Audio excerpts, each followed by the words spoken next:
right. Hi, everybody. We'll start today with questions. If anybody has any. I think the last assignment was probably quite straightforward, but we'll always pretty much start with questions. So if anybody has any.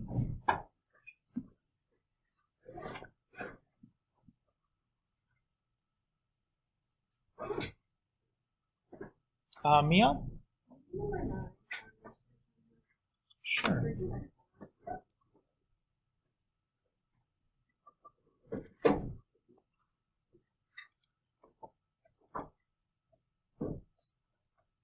Number 9.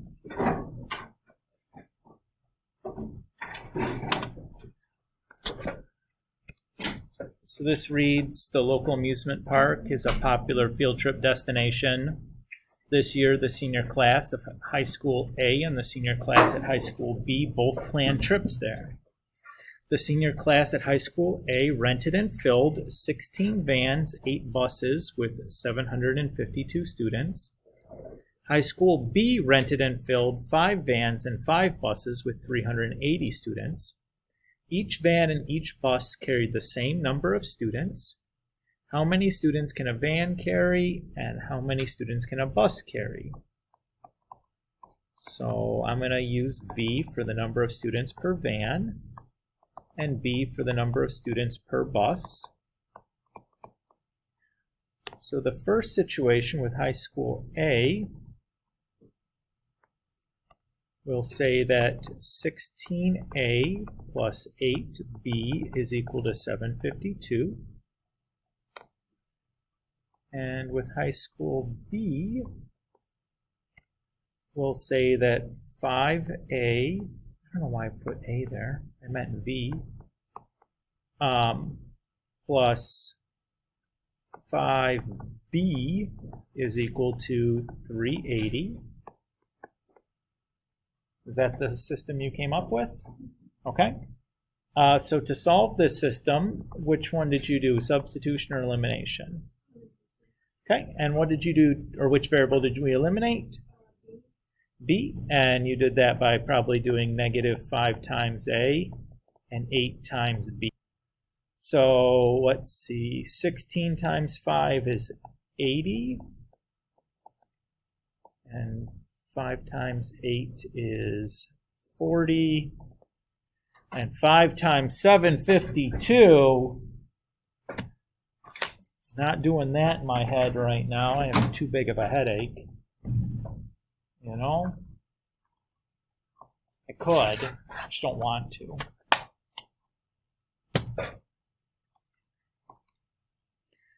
$37.60. Yeah, it should be, and it should be minus $37.60. Right? Thank you. Agreed. Now 8 times this other one. So we have 40V plus 40B equals 8 times 380. Get -40V equal to -720. And when I divide both sides by -40, I get 18 for the people in a van. It's going to be a tight squeeze and to get 18 people into a van, but okay, if you say so. And then to find the number of people per bus, plug that back in, say into equation B.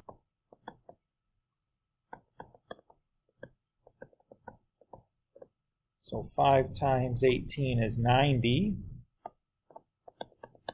And when I subtract 90 from both sides, I get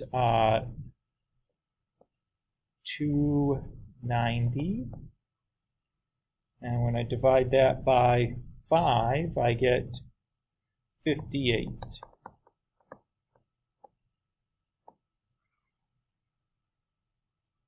Does that feel okay, Mia? Okay.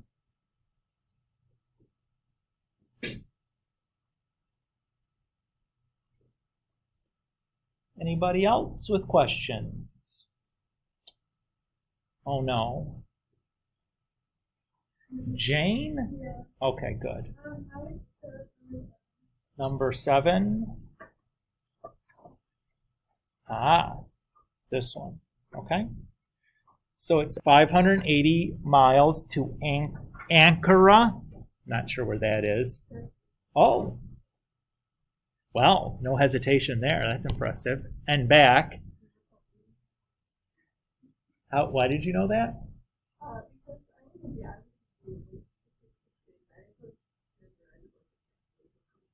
Is Ankara the capital of Turkey?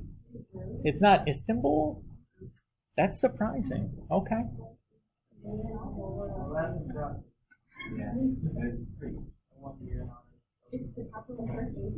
Okay. Well, this time well spent there.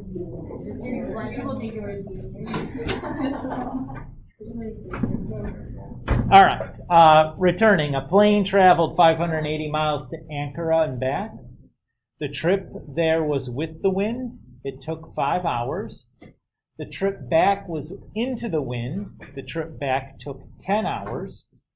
Find the speed of the plane in still air and the speed of the wind.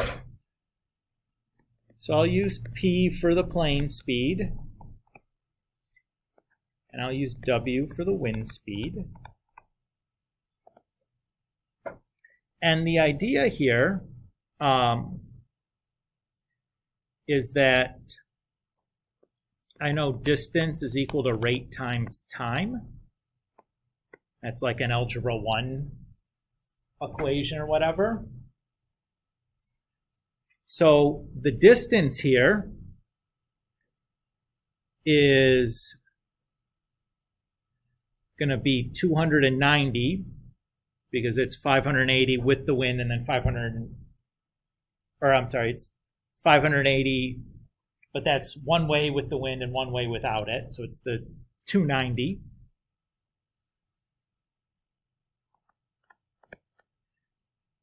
And the rate is going to be with the wind. The rate is going to be P plus W. And our time is 5. So the first equation would be R plus W times the 290.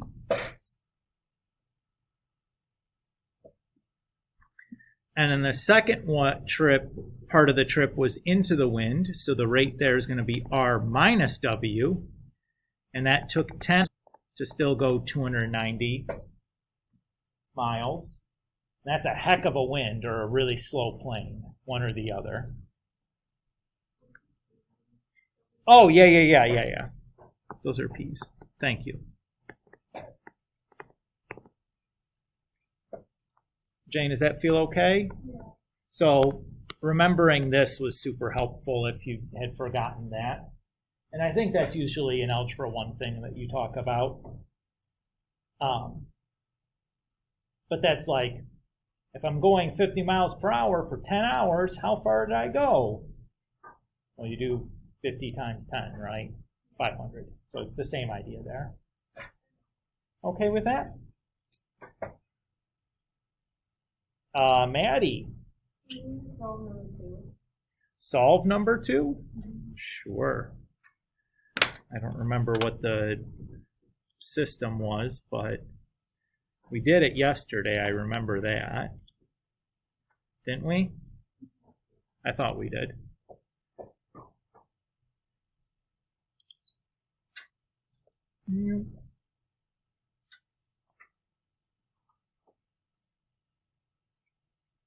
All right, so what did we say? We said it's going to be the plane and W is the wind. We said P plus W equals 183 and P minus W equals 141, right?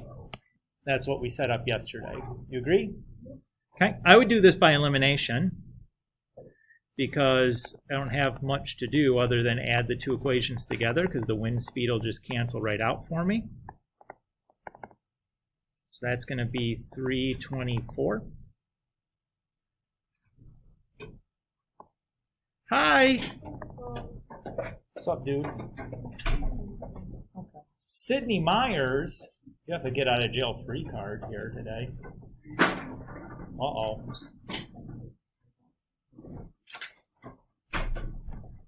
All right, if I divide both sides by 2, I get what? 162 for my plane. Is that okay, Maddie? And when I plug that back in, say I'll plug it into equation A, we can see that the wind is going to be 21.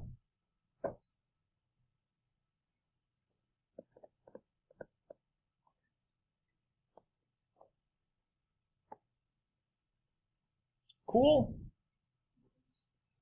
Cool. Yes? Could you continue, like, solving number 7? Solving number 7? Sure. Maddie, are we good to here? Okay. We'll go back into number 7. Okay. So let's see, I distribute the, well, let's not even distribute, let's just divide both sides by 5. That's probably easier. So I have P plus W is 290 divided by 5 is too stressful to do it with a headache. So that's 58. 290 divided by 10 I can do, that's 29. So 2P is going to equal 58 plus 29, or 87. So the speed of the plane, we divide by 2, is 43.5 miles per hour. Yeep, that's a slow plane. Is that like some kind of crop duster you're flying or something? Must be like a Wright Brothers airplane. And then to find the speed of the wind, we can just plug that back into, I would even just plug it back into here, just because the arithmetic is a little easier.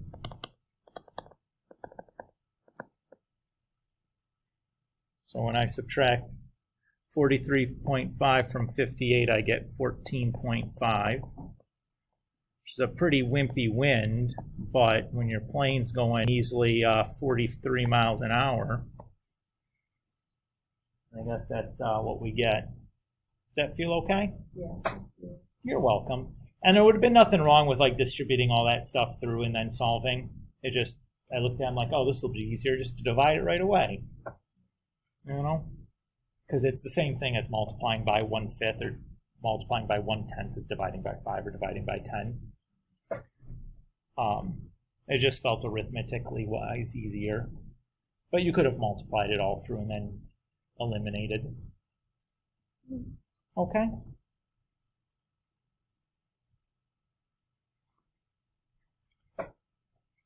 Cool. Any last calls on the homeworks here before we go moving on? All right. Today, very exciting day. We're going to be talking about a process called linear programming. It has nothing to do with computers, so don't fear.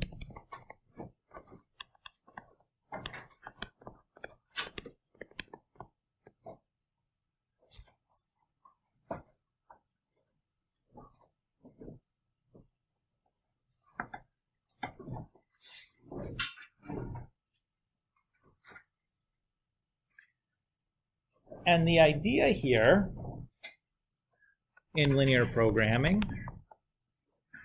is we want to find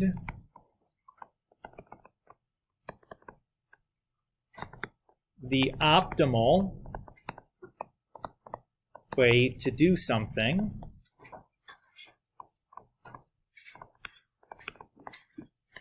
based on some constraints.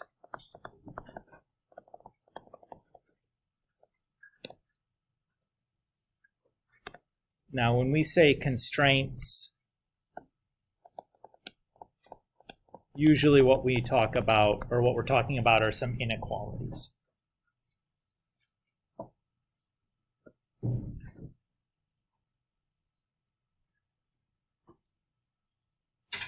So an example of a linear program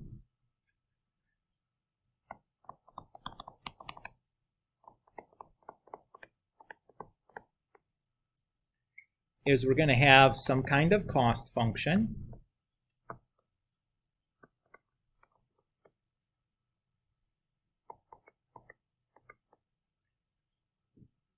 And with that cost function, we're going to state whether we're trying to maximize or minimize, whether you want to find the cheapest way to do something or the most lucrative way of doing something.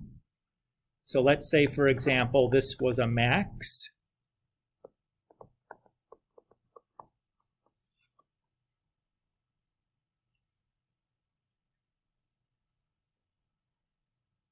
Sometimes we'll, instead of writing it as cost function, we'll say like C equals for like cost.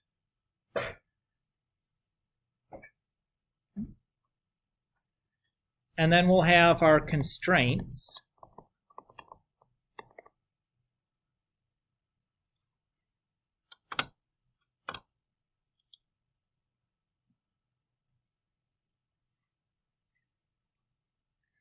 So these will be typical inequalities. At least for what we're doing, these would be inequalities, but they need not necessarily be inequalities. But for what we're going to do with this, they would be.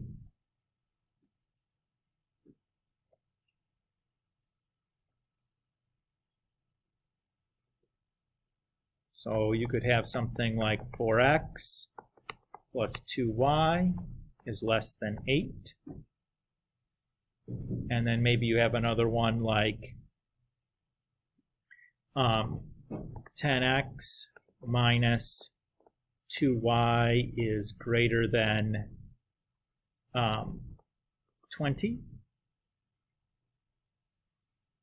And then maybe you have something like x has to be greater than 0 and y has to be greater than like -5 or something. Yes? Sorry, is that the constraint? Yes.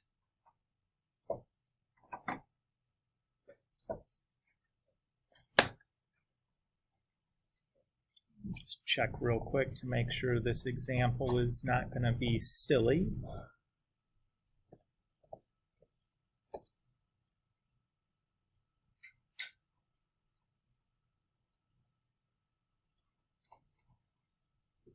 Yeah.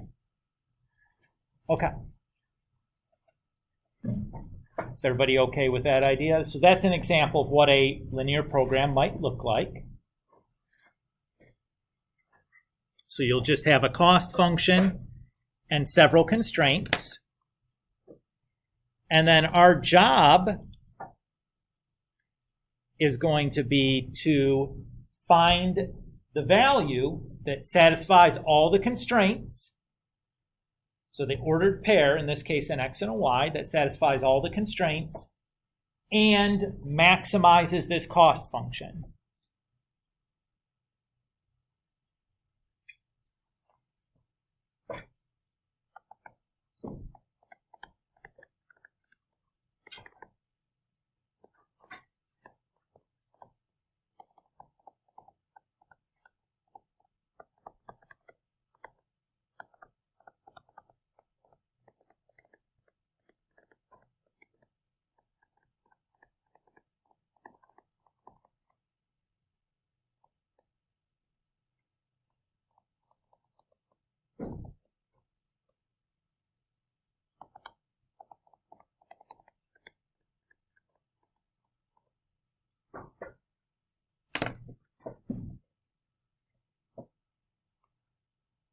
So their solution is going to be some assignment of values that satisfies the constraints.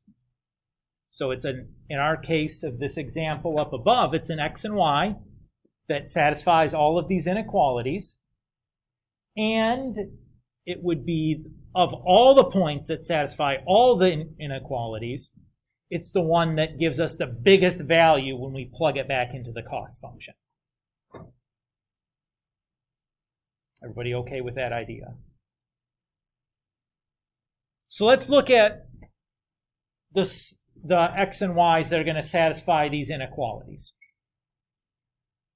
Do we know how to find those already? We do. This is just like a 3.2 homework problem, except we have more than one inequality, right? So we're just going to graph these 4 inequalities on the xy plane and look at the region that is covered by all of their shading. Is that okay with you guys? So let's do that.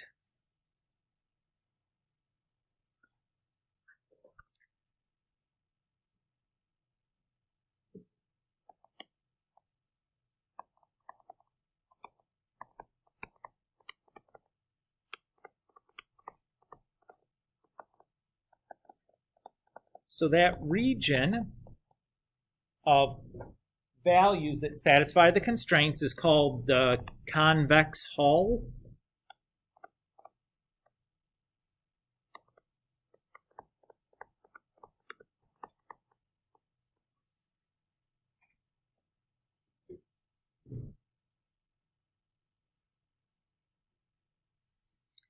And we can find that just by, in the 2-variable case, by graphing.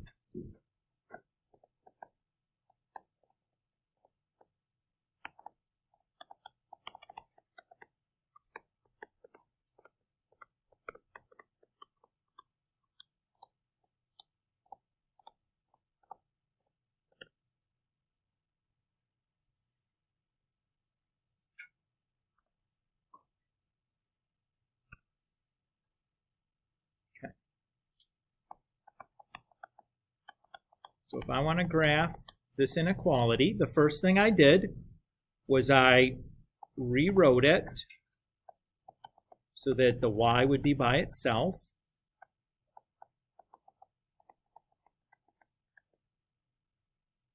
So I'll do that for each of these inequalities when applicable.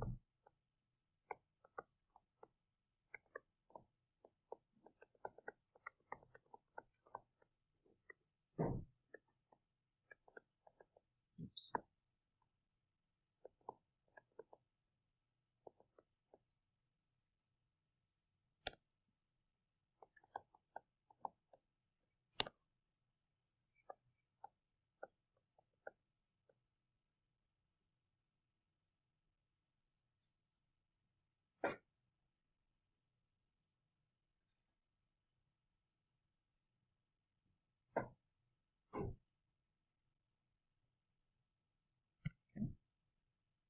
Now that I've gotten the inequalities where the y is by itself when applicable, I'll go ahead and generate some ordered pairs that I can plot the line for. So if I pick x to be 0, when I plug that in, I get y to be 4. And then say if I pick x to be 2, when I plug that in, I get y to be 0.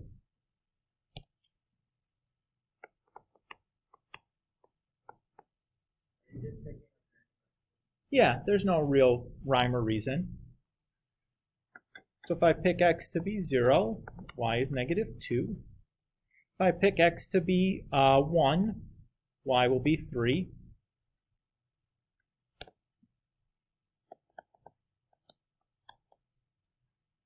Here, the x is like independent of the y, but the x always has to be 0. The y can be whatever I want. And then similarly here, the y is independent of the x. As long as the y is negative 5, the x can be whatever I want.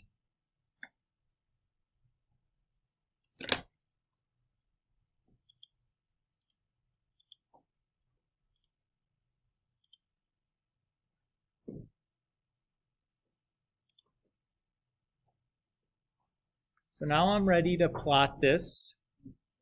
Yeah. I'm looking for like the x is 0 and y is Because I need the boundary line, Oh, okay. right? So again, this is going on the XY axis. So let's make that nice and big for us. 0, 4. And, oops, I meant, 0, 4, and then 2, 0.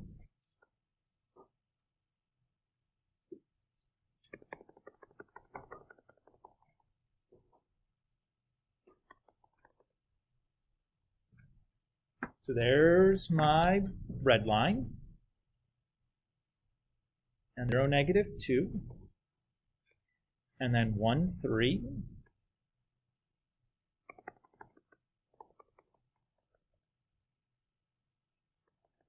So there's my blue line. And then x equals 0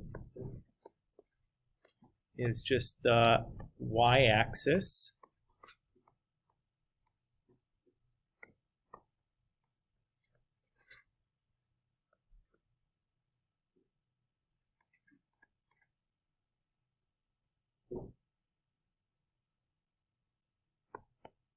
And then y is equal to negative 5 is this line here.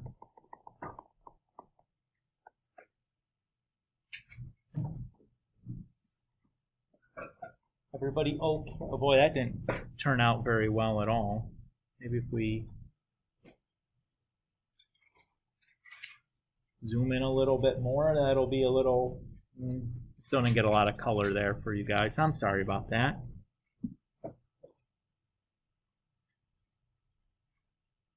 Is everybody okay with how I got the lines on here, though? So the question then is, where is the region of overlap for all of these? Well, I know we're going to be above the gray line.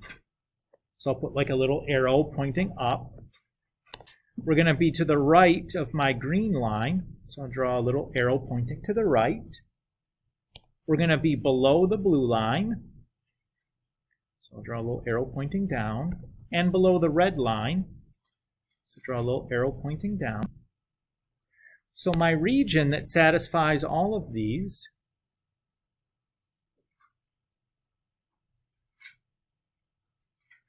is that polygon right there.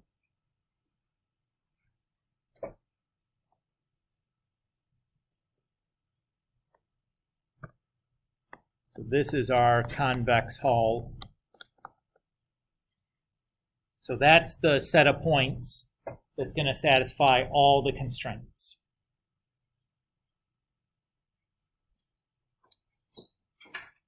Is everybody okay there?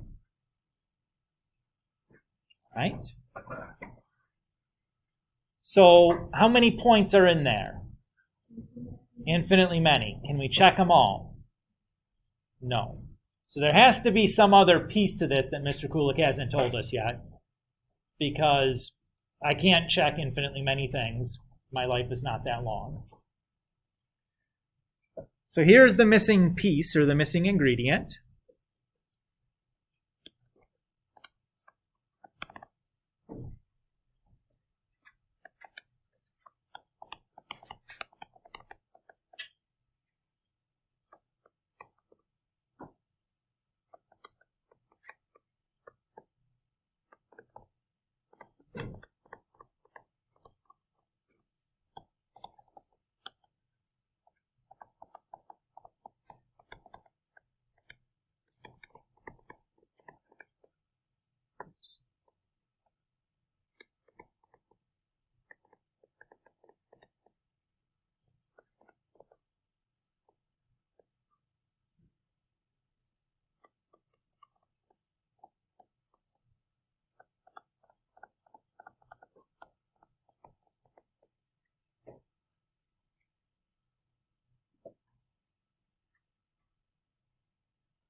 So the solution or solutions, there could be more than one solution, that's okay, to a linear program will occur at the vertices of a closed convex hull.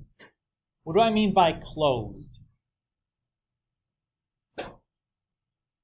Is the convex hull that we've drawn here closed?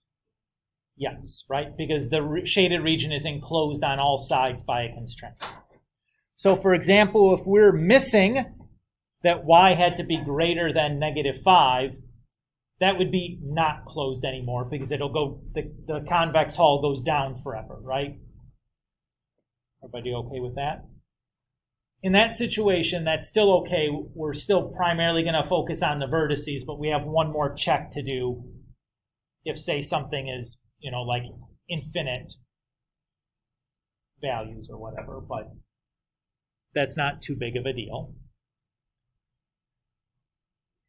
So what we need then is we need to figure out what this point is, what this point is, what this point is, and what this point is. So we have 4 candidates for our solution.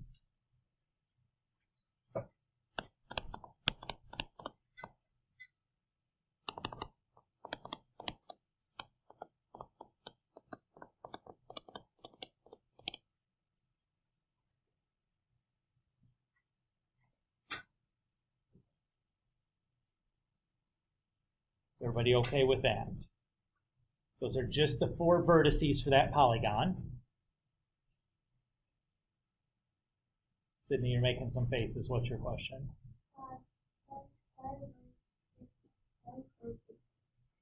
So the theorem says that the solutions are going to be at the vertices of the convex hull. So the vertices are like the corners.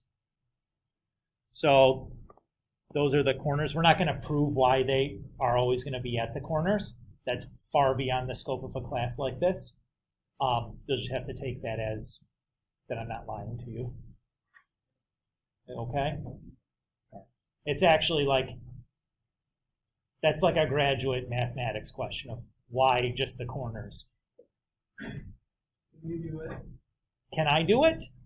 Not without preparation. I have done it. What do you mean? Done the proof? Probably only once. I'd have to go back and look at my notes.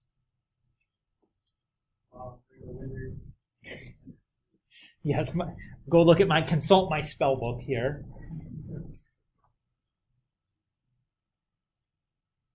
Is everybody okay so far? Okay. So 3 of these 4 points are going to be very easy to come up with. What 3 are going to be the easy ones to get?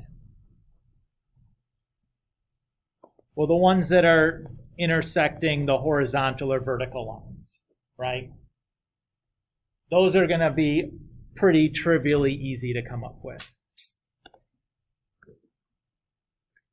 So for example, this point we know has y-coordinate -5, right?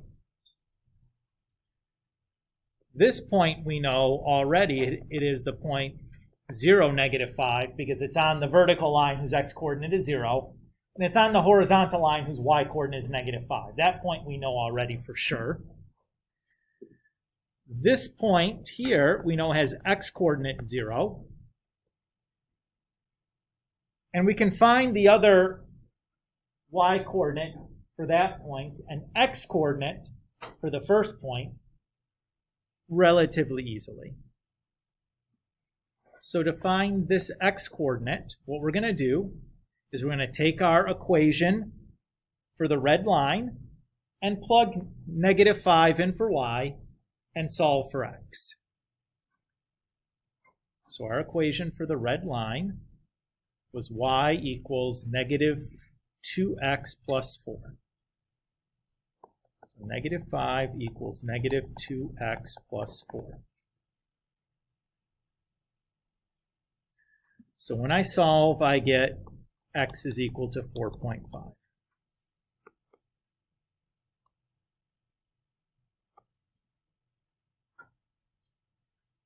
Is Is everybody okay there?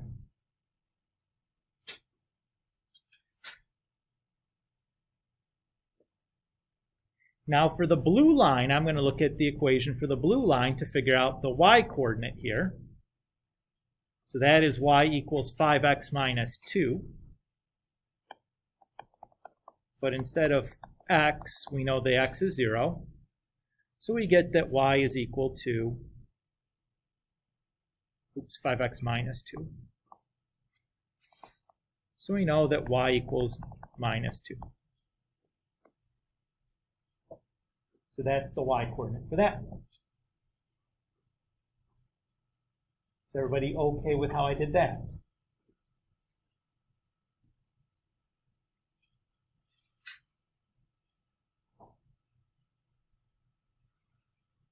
All right.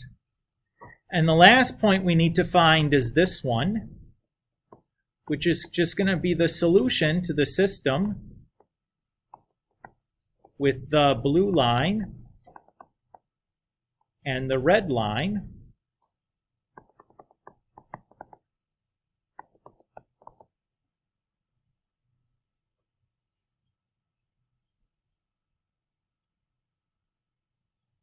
Is everybody okay there?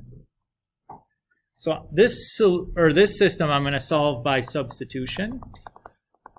So since both equations are equal to y, I can set them equal to each other. So if I add the 2x over and add the 2 over, I get x is equal to 6/7. And then when I plug that in, for y, I'll plug it into the first equation, say. 5 times 6/7 is 37. And then to subtract 2, I need to make a common denominator. So 2 is the same as 14 over 2. So that gives me 16/7.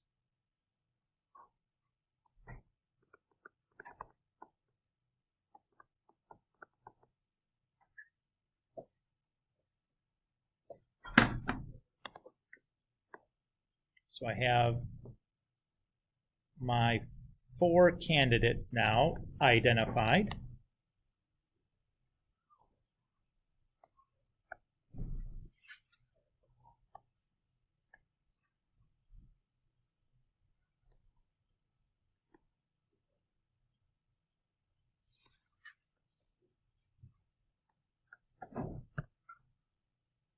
Is everybody okay with that?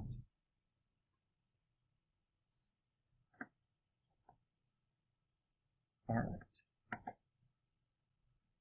So they were 6/7, comma 16/7, 0, -2. What was the other one? 0, -5, and then 4.5, -5.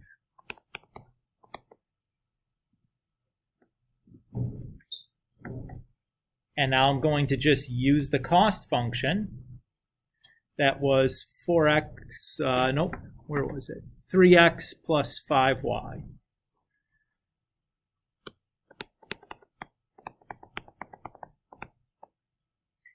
And see which one gives me the biggest result.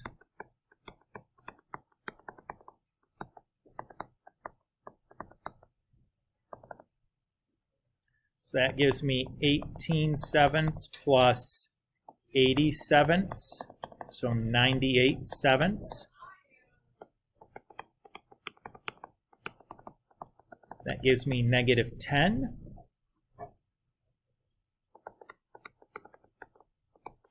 That one gives me -25.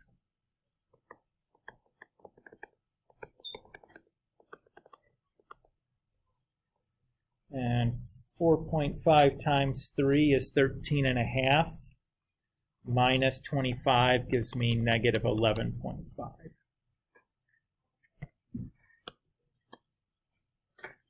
So this is our solution. And this is the maximum value for that solution. Is everybody okay with that? This would be this would be about the level of problem I would expect you to be able to solve by hand. This is probably about as difficult as I would ask. We'll talk about that in a little bit, okay? Yes, Joe? If you would re-explain, I get the graph part, Okay. Sure.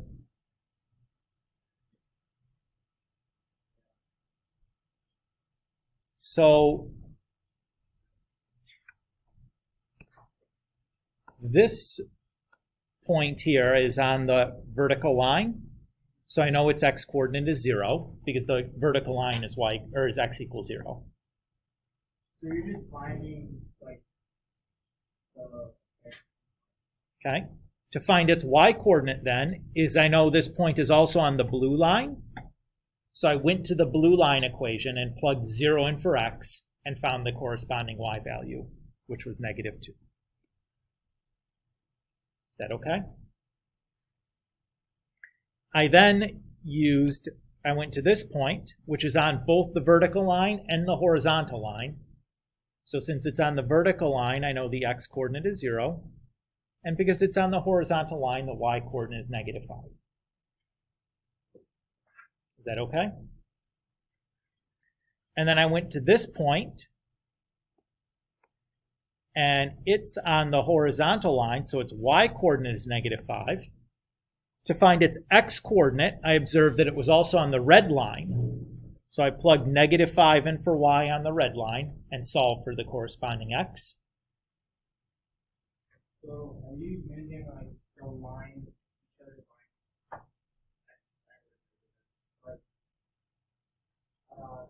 y, Yes, basically what it boils down to, Joe, is I'm basically solving a system for each of these points. So I'm taking the two lines that are intersecting and I'm solving that system. Now, some of these systems are like trivially easy, which is why I didn't do much for them. For example, this system is y equals -5, x equals 0. Like there's nothing to do, it's solved, right? This system is x equals 0, y equals 5x minus 2. Well, that's almost solved already, right? We have the x coordinate. To find the y, we just plugged it in. For this one, we have the system y equals -5 from the horizontal line, and then y equals -2x plus 4 from the red line. Again, that system is almost all solved for us. We have half of the solution. We just plugged -5 in for y to solve for x. Does that help? Okay. And then for this point up here, I had to legit solve a real system because we don't know much about either the red line or the green line. Or blue line or the red line. Is that okay? Okay. So basically, each one of these intersections is a system that we're solving. Is that good? Okay. So you see that like all the skills we've used. Oh, I'm sorry, Sydney. So the only reason why we actually saw the top one because it wasn't as simple as the other one. Exactly. So that changes, like, you don't always have to do that. So, right, it depends on what kind of lines are intersecting. Okay. If you have two oblique lines, like diagonals, you're going to have to solve a system. If one of the lines, though, is horizontal or vertical, you have half of it for free. You either have the x or the y coordinate already, and then you can just plug that in to get the other. Does that make sense? Oh. We're okay with this idea? Notice the skills that we've used here are nothing that we didn't possess already, right? We solved the two variable system. We've done that before. We graphed, or we solved a system of linear inequalities. Now, we had more than two inequalities, but it's still nothing we haven't done before, right? It didn't make it substantially harder to add a couple more inequalities in there. Is everybody okay with that? And then once we had those intersections, or those vertices, all we had to do was plug them into the cost function and see which one was the appropriate one. Which one either gave us the maximum or the minimum value. Is everybody okay with that idea? Okay. So anything I actually ask you to solve would not be substantively harder than this, right? It might be a little less convenient where like maybe all the lines are oblique or whatever, so you have like more systems to solve. But it's not like it's going to require any new mathematical insight. It just might be less convenient. Is that okay? All right. The other type of thing that I'm going to ask you to do is to be able to formulate a linear program from like a story problem. So a little bit similar to what we did yesterday, but instead of creating systems of inequalities, we're going to create constraints. The constraints are the systems of inequalities. Everybody okay with that idea? The difference is the story problems I'm going to give you for this are going to be, I would say, a bit more complicated than the story problems you saw in the homework yesterday.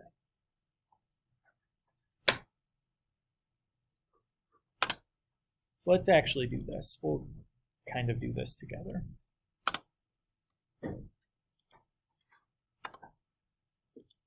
It'll be more fun that way, and maybe more productive. One second. Let me grab this assignment and post it in here. That's this one.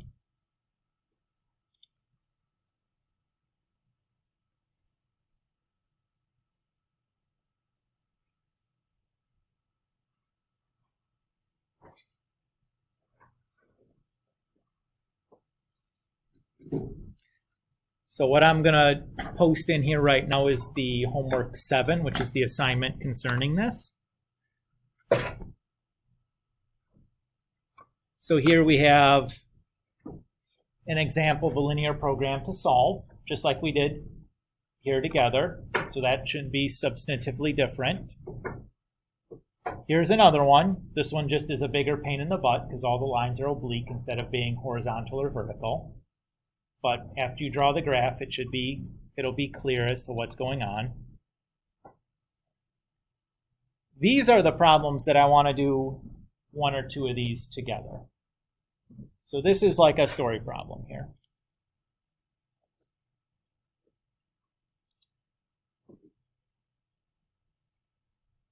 So I'm going to just copy the notes.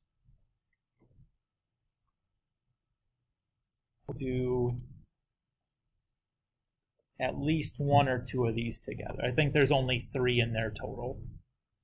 So we'll do at least one of these together.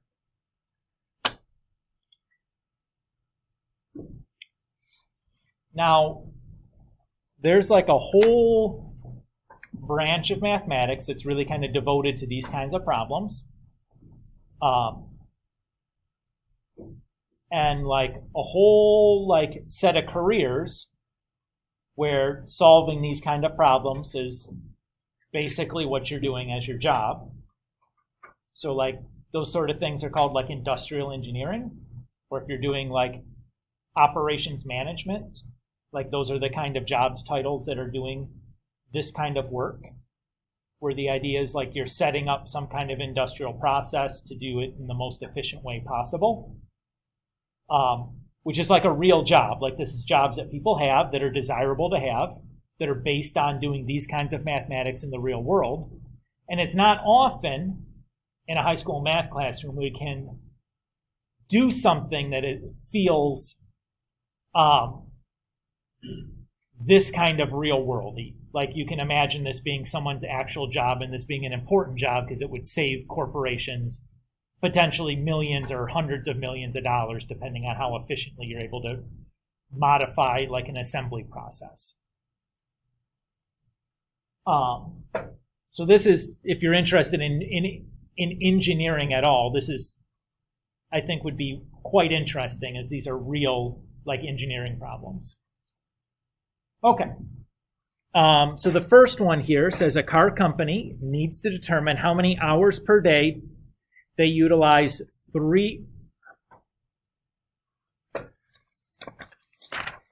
Let me look at this. Okay. Yeah, okay. So a car company needs to determine how many hours per day they utilize 3 robots they have available. Each robot has different energy requirements, operating costs, and capabilities that are noted below. The company needs to install at least 1 million rivets a day and finish at least 12,800 feet of welding. The total energy consumed by the robots each day cannot exceed 5,000 kilowatt hours. Each robot can be used up to 20 hours a day because of maintenance requirements. Formulate a linear programming model that minimizes the daily operating costs while complying with the production requirements. Joe. 500 is 5,000. Where do you see? Yeah, I thought you said 5,000. Oh, no, 500. I'm sorry. That's okay.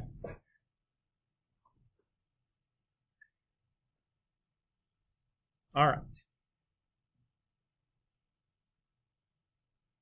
So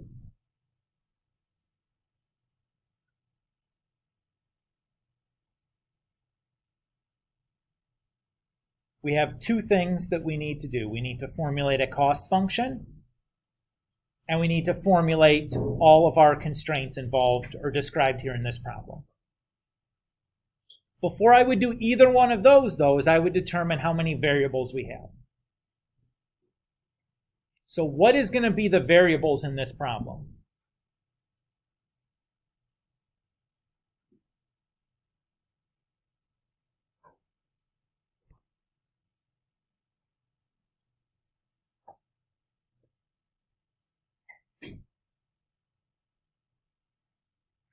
Try reading that first sentence again.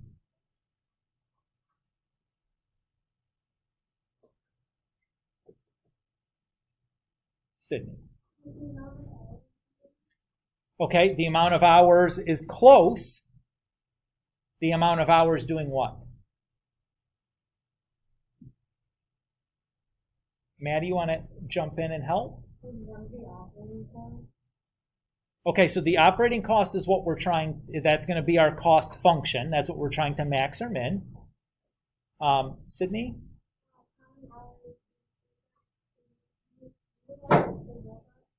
Yeah, and how many different robots do we have? 3. So how many variables are we going to have?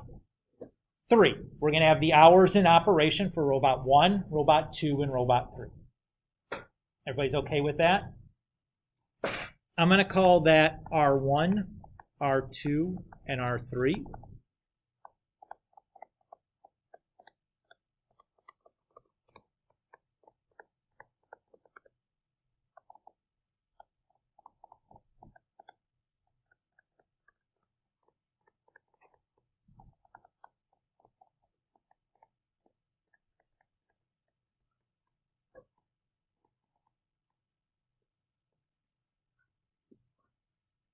Everybody okay there?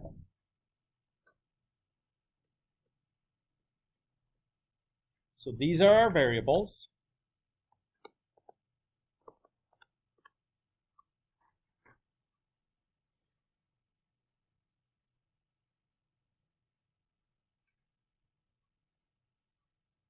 So far, so good. Let's write our cost function next.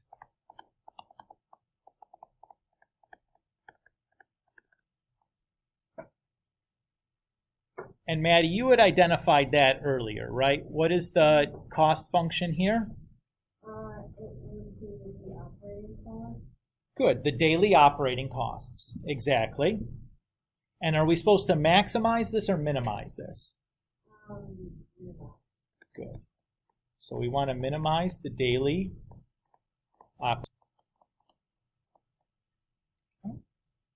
And what are those daily operating costs based on? Mia?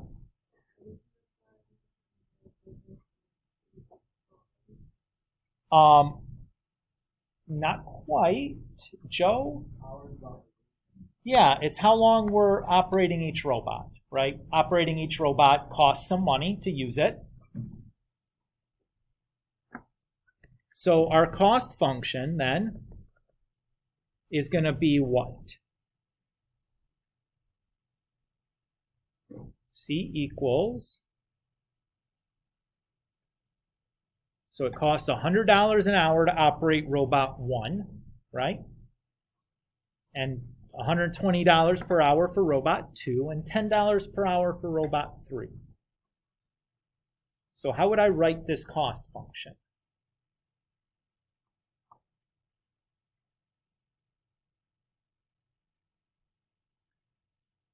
So if I operated robot 1 for 5 hours, how much would that cost? $500, right?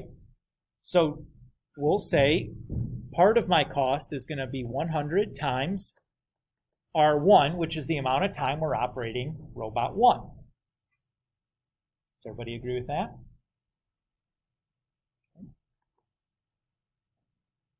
What else is going to contribute to the cost?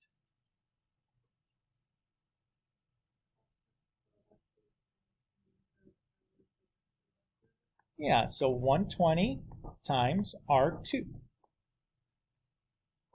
we agree with that? So that's the cost of operating robot 2 times the hours we're using robot 2. And then our last part should be? Yeah, 10 times R3. So there's our cost function. Everybody's okay with that? Okay. Feels a little similar to what we did yesterday, right? In the last night's homework. It's obviously more complicated, but it's very much kind of like decoding and turning the things into symbols again. Okay. And then the constraints are usually the most difficult part. In this one, there's a lot of them.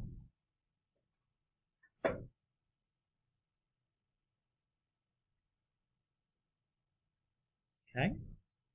So what is one constraint having to do with? Sydney?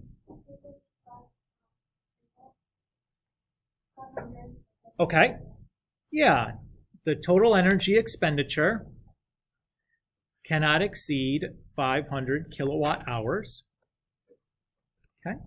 So what's going to be the way to write the energy expenditure for robot 1? Mia? Exactly. So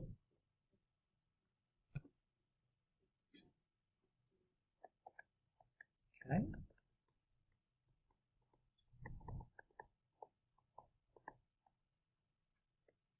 And then should I have what kind of inequality symbol should I have after that? Okay. Less than or equal to, right? Cannot exceed means you could be equal. Everybody agree with that?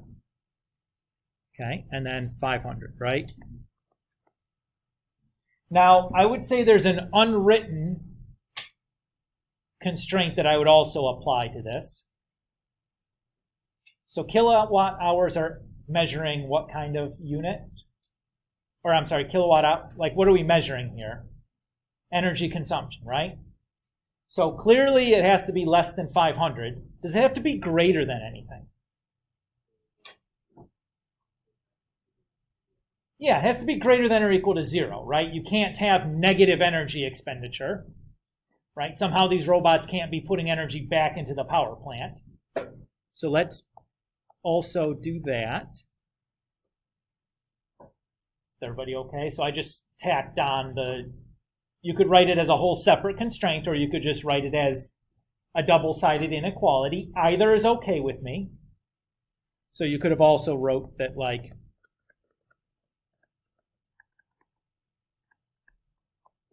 you could also write it that way and just write it as a whole separate constraint. Either is okay. Either one is fine with me. Everybody's okay with that? So I'll just kind of put a parenthesis around that or whatever to let us know that that's not really there, but that's another option that you could have done. Okay. Everybody good? So that's one constraint down. We have the energy expenditure down.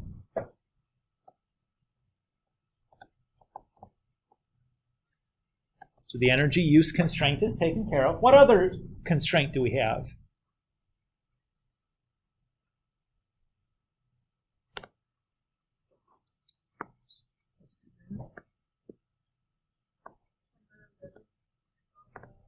Good, yeah, exactly. So the number of rivets installed. So we're going to be using that information to write that constraint, right? Everybody agree there? Okay.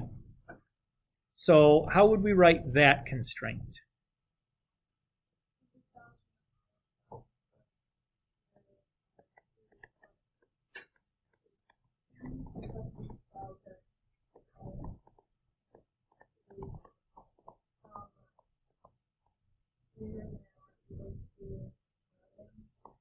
Good.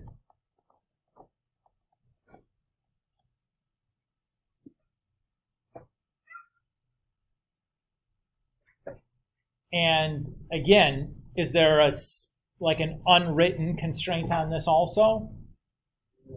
Yeah, right. Rivets has to be positive. We can't somehow create negative rivets. So 0 has to be greater than or equal to that. Mia?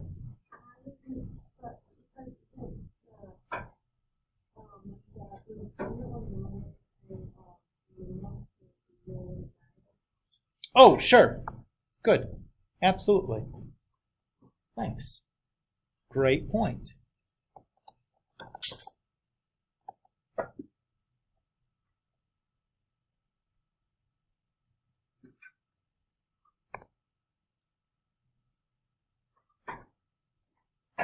Do we feel okay with that? Did everybody understand what Mia's point there was? Since a minimum rivets is the minimum, obviously, like, you can't get a negative number if a million's the lowest thing you can have. So we don't need the greater than 0 constraint on there. It wouldn't be wrong to include it, right? It's not going to affect anything, but we don't need it. So let's not write it, because we're not in the business of making the problem.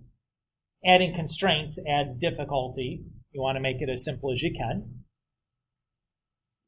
Okay. Do we have any other constraints? Yeah, Natalie?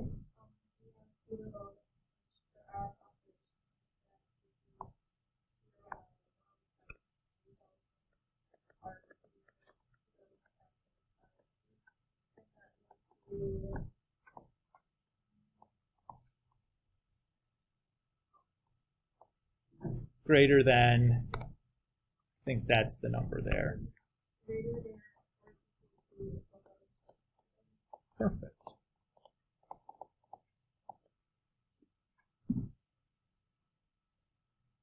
Okay. Everybody feel okay so far? Is there any more that we have to worry about?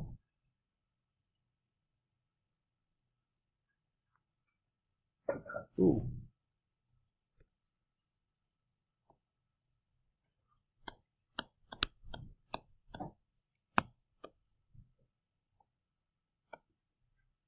Should be up to 20 hours per day. Sorry about that. I missed the number 20 in there. That's a big one to have missed, huh, guys? It's not like a 2 or a the or something that I left off of there. But that's going to represent another constraint, right? Okay. So what do we need to, are we going to use that Or how are we going to turn that into an inequality? Natalie?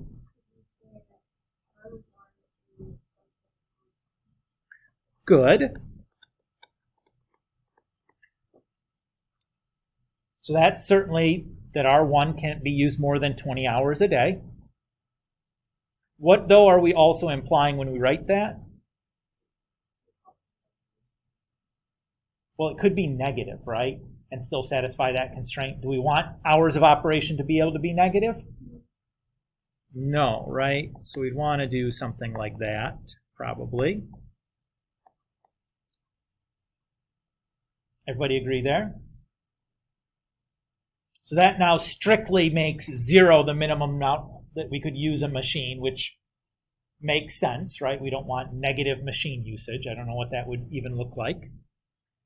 And we would do that same constraint for R2 and R3.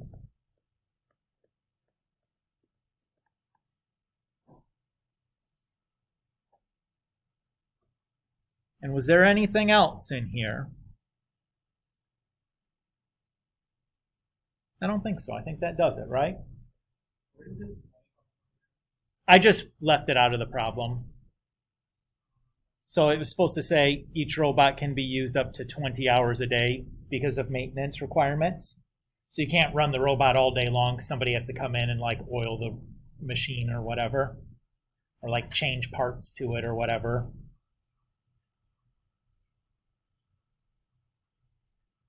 Okay. So this is like usage or something, machine usage.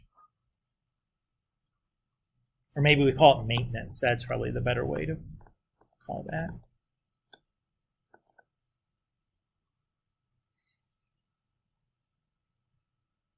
But that's it, guys. We did it. That was it. Again, can I ask you to solve this? No. Could you do, how many variables are there? 3. Could I ask you to solve something with 3 variables by graphing? No, I can't. You could do it by graphing, but I can't ask you to do it because we haven't talked about how to graph things in 3 dimensions, and I will not ask you to do that. Nope, I won't ask it.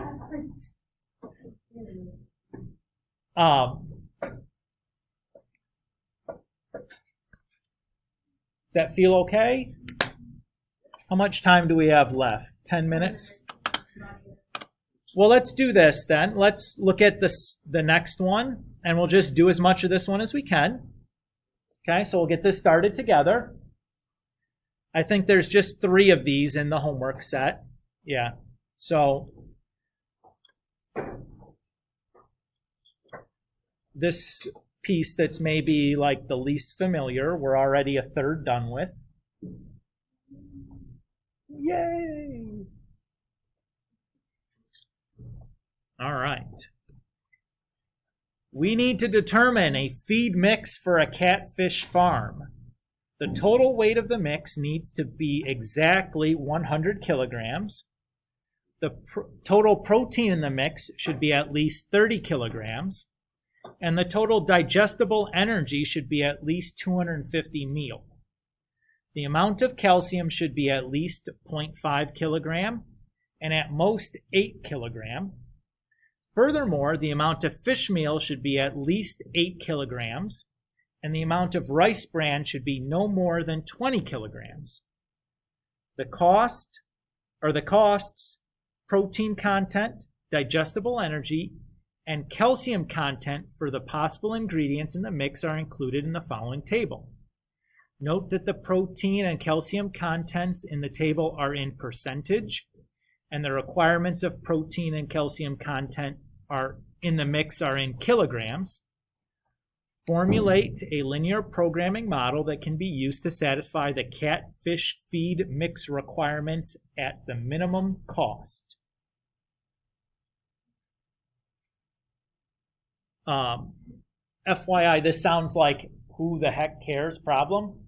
This is exactly the kind of a problem that mathematicians in the United States were asked to compute during World War II in order to like feed soldiers.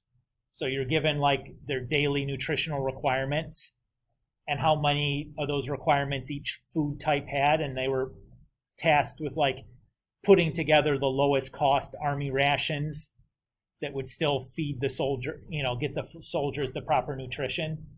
And now that when we pose it that way, it becomes like clearly an important problem. It's the same idea that's going on here. Okay. Question or the variables. That's where we need to start, right? So what are the variables in the problem going to be?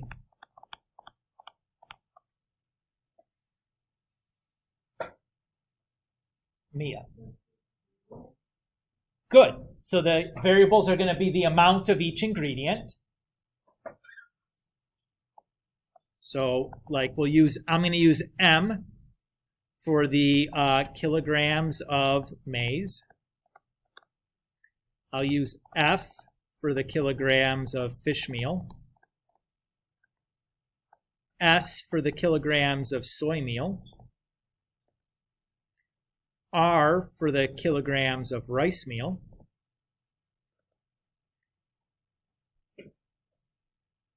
And L, I'm going to use I guess I could use a capital L. That won't get confusing. For the kilograms of limestone.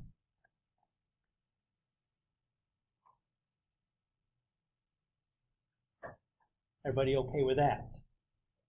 Okay. Now let's do our cost function.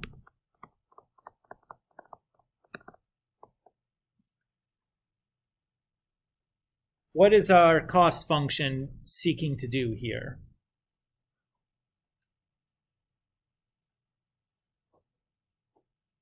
Want to minimize what? Yeah, cost of the feed mix, right?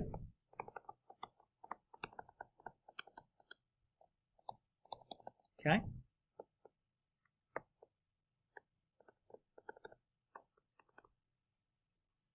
So how are we going to calculate the cost of our mix?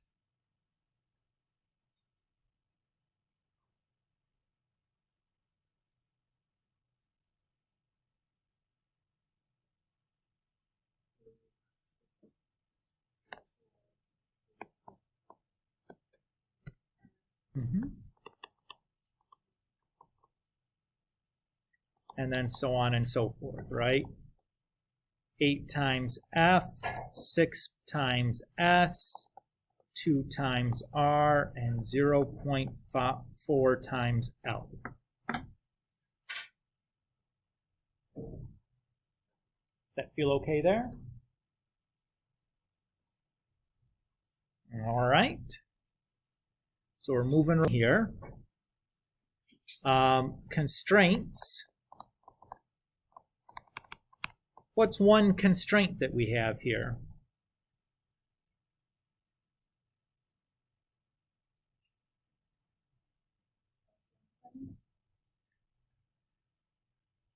Okay, so we have the amount of calcium should be at most this and at least that. Before we do that, though, note that we have some units in kilograms and some units in percentages, right? There's an important observation that I would make before I dive into one of these that are written as a percentage. Read that second sentence again.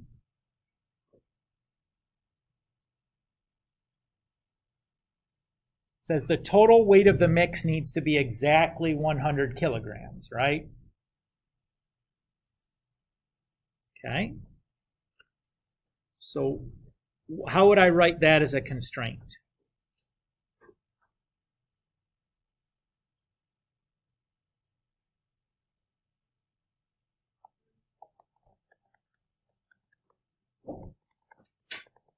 Hmm.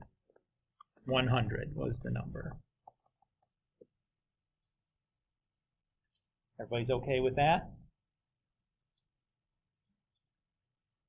Now, it needing to weigh 100 kilograms is super important, because what is that going to turn these percentages into? Just into kilograms, right? That I can, 1 kilogram is the same as 1 percentage point,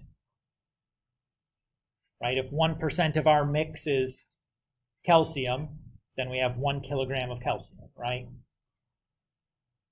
So I needed to point that out before we dived into the calcium constraint.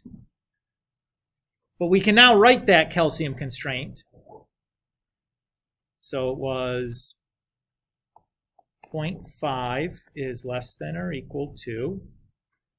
Then we have 0.02 m plus 3.7 f plus 0.3 s plus 0.1 r plus 38 L less than or equal to 8.